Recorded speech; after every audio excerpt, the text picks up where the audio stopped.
ہمارے کچھ والدین اپنے بچوں کے لیے زندگی مشکل کر کے دنیا سے جاتے ہیں.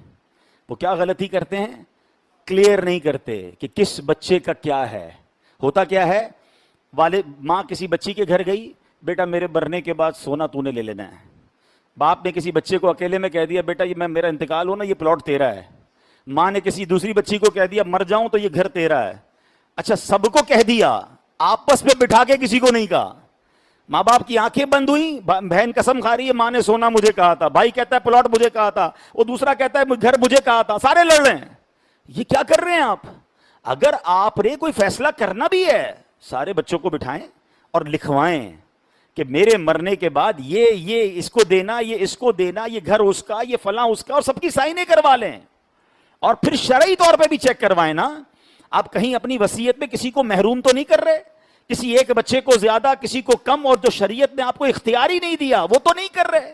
کیونکہ مرنے کے بعد ورثاء کا حق قرآن نے بیان کیا ہے.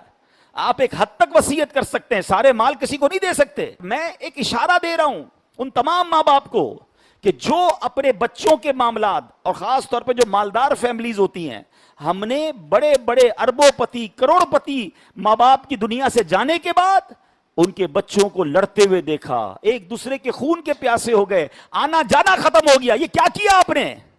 یہ کیسا فیملی سٹرکچر بنایا؟ آپ نے نہیں لکھا، آپ نے واضح نہیں کیا، اور بعد میں اپنے بچوں کو لڑنے کے لیے چھوڑ دیا.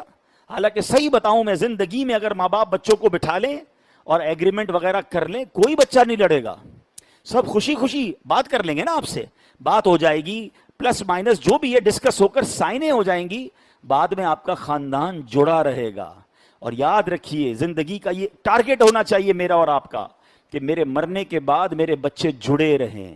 وہ جڑے رہیں گے تو مجھے اصالے ثواب کریں گے. آپس میں ہی لڑتے رہیں گے، ماں باپ کو بھی برا بھلا کہیں گے، کیسے اماں ابا تھے ایسا کر گئے کہ آج ہم لڑ رہے ہیں. کیا فائدہ کیا آپ نے؟ کروڑوں روپے لاکھوں روپے کمائے بھی اور بچوں کو لڑنے کے لیے چھوڑ دیا.